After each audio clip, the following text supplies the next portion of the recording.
Welcome to the Selling in the Motor Trade podcast, in association with Simco Training. This is the weekly podcast where we share best practice, tips and ideas on how to sell more cars, improve your service department, and generally put more profit into your dealership or dealer group. I'm your host, Simon Bogert. Now, some of you probably already know me as Skippy. I want to start by saying thank you for taking the time to listen to this podcast.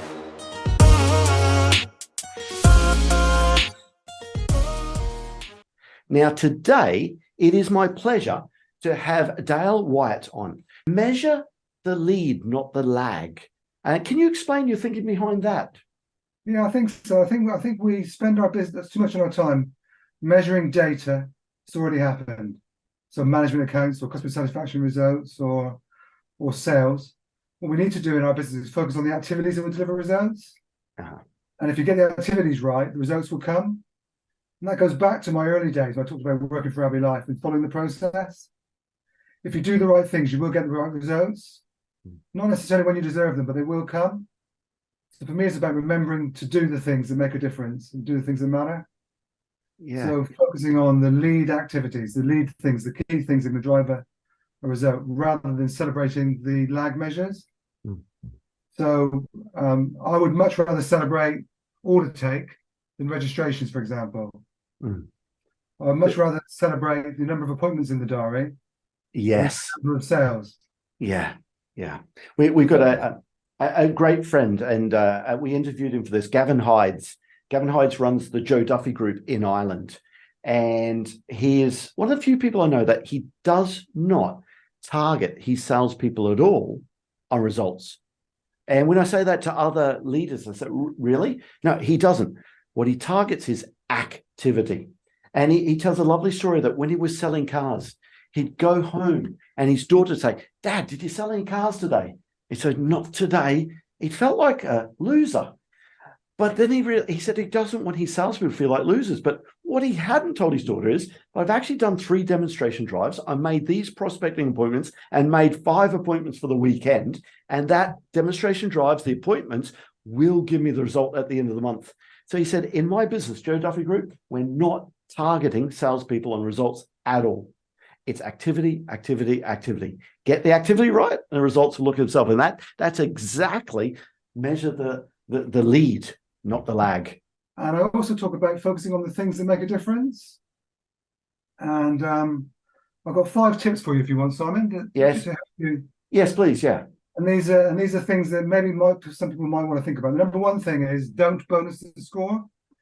A lot of manufacturers don't bonus score. I know many dealers will bonus a score. Don't bonus score from an OEM or a dealer's point of view, or both. From an OEM perspective, a lot of OEMs bonus the score, and that forces dealers to game the system rather than to focus on the actual customer. So you can imagine how it must feel as a customer when the dealer says, "It's really important to me that you give me a 10. You're going to get a survey. Please tick the 10 survey. Can I remind you to tick the 10 survey?" That's gaming the score. We want to get proper feedback so that we can improve the business. Yeah. So we encourage dealers to have an action plan, and we might bonus an action plan, but never bonus the score, because you end up gaming the system. That's the first one. Second one is establish your core non-negotiables. So focus on core process.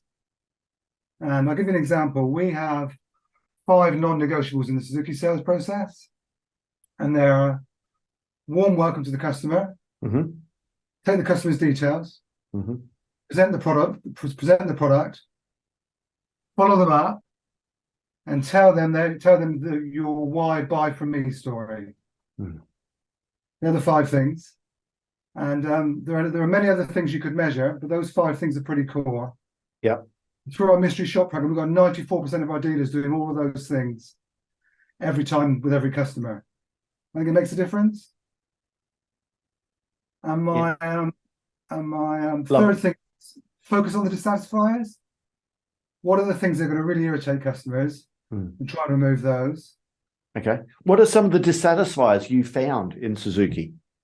I'll give you an example. One of the dissatisfiers was courtesy cars. Yeah. I think most dealers have got more jobs than they've got cars. We can't register courtesy cars left, right, and centre. Unfortunately, we just budget doesn't allow. Always a problem. Yeah, so what we did at Suzuki was we've reframed the customer proposition. And we said that we would provide alternative transport to every customer.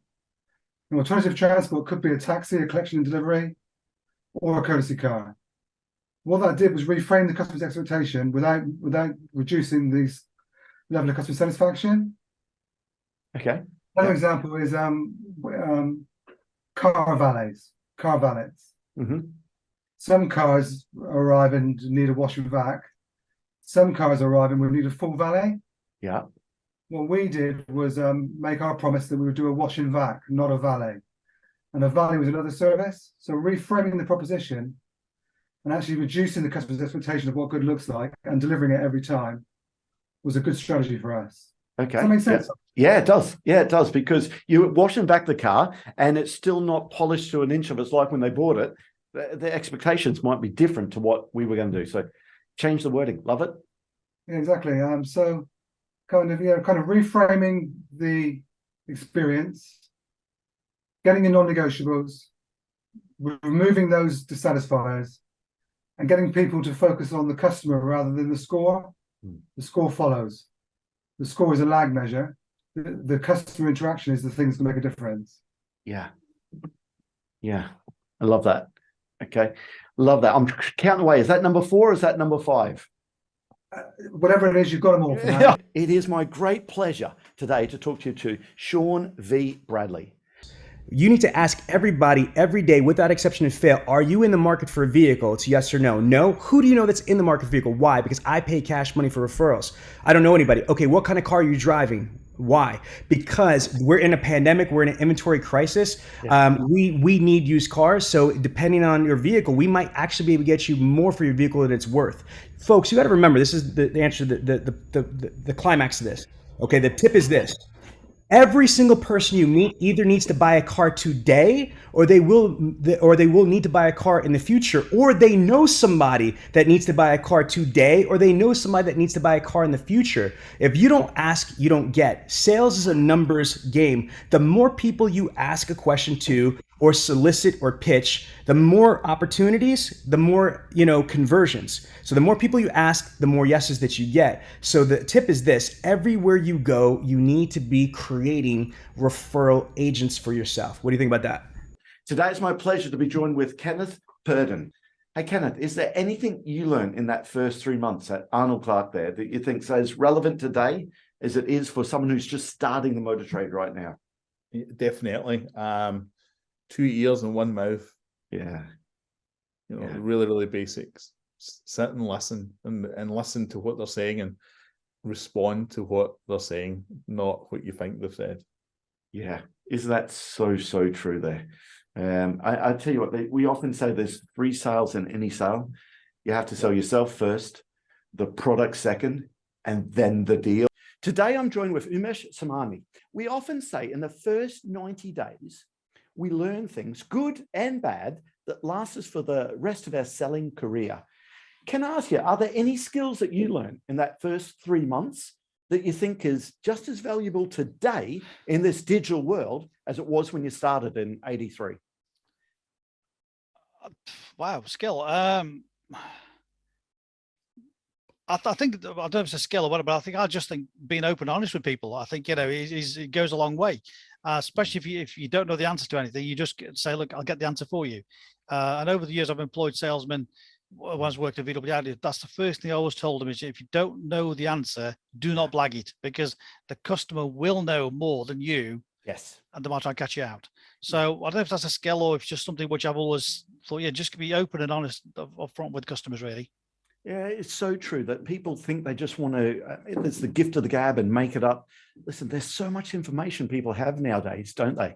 That's right. Why bother? Just say, hey, I don't know, let's find out together. I'm joined with Jack Allman today. Someone, a service manager, listen to this, in a different market that hasn't got your product.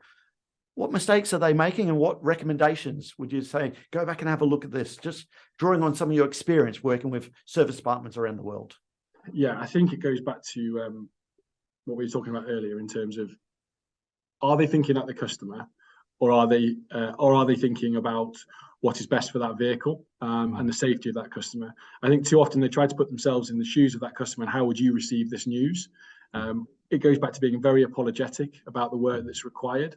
But from our point of view, if you're in that headspace, that becomes incredibly difficult to turn that into a positive conversation as soon as you start to talk negatively about it. That, for me, again, it is further enhanced by and this is probably going a bit into it, but the way that you load your workshop that day. I think as you get later and later in that day, there's almost just a desperate demand to get that vehicle out of your workshop. So they almost don't talk about the work for fear of having to say to the customer, we have to keep the car overnight because we're late in the day now. So for us, we see, and it's not always difficult because we appreciate customers drop cars off at different times in the day.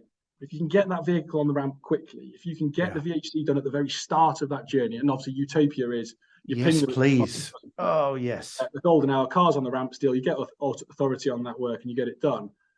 However, we often see that VHC journey can get later and later in the day. And as a result, that puts pressure on everybody. The technicians start to rush. They perhaps don't start to identify work because they know that car needs to be back to the customer that day. They communicate work almost sometimes deliberately late so that the customer will say, look, I'll have to leave it because I need the car back tonight. I think that puts massive undue stress and pressure on the performance of that workshop. And that's why those conversations get even more apologetic, or they get later and shorter. And like you say, you get met with an okay, no problem, great, car's going to be ready then at 5 o'clock because I'm not going to have to do that extra work. So for me, it goes back to how you're going to load that workshop. Give yourself the time in your diary to identify the work and actually do the work. And the performance of that will then feed through into your numbers. Isn't so true. The problem with upselling at the moment, so many times we've got service advisors saying, we haven't got time to upsell. I mean, to book a car for a service, it's easily going to be 3 or 4 weeks. Someone's got a problem with their car. We can't get it in to the 24th of 2 months down the track there. And they're saying, actually, I haven't got time to upsell anyway, because we can't do the work that we've got there at the moment. I mean, that's a real issue, I think, there. But are you seeing the same? Yeah, absolutely. And I think it's true of many dealerships, and obviously there's variables that are somewhat out of their control. Whether that's parts that don't come through on time. But from our side, like where you can nail that process, and I think that's supported massively by tech. And when you can support that process, for us, we see a really, really fully functioning, slick workshop. And I think that allows you then to finesse the performance of it. But ultimately, if you're kind of working through a backlog and kind of racing against yourself every day, you're never going to create an environment that either feels like a relaxed, positive environment to come into as a customer or to work in as a service advisor. So you definitely got to address that early on. That just leaves me to say that all details of this episode and other episodes on the selling in the motor trade can be found on our website, simcotraining.co.uk.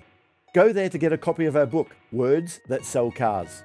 Go there to sign up to a free trial of our Sales Fitness online sales training program. Easiest way to get hold of me is Simon Bokert through LinkedIn. Thank you.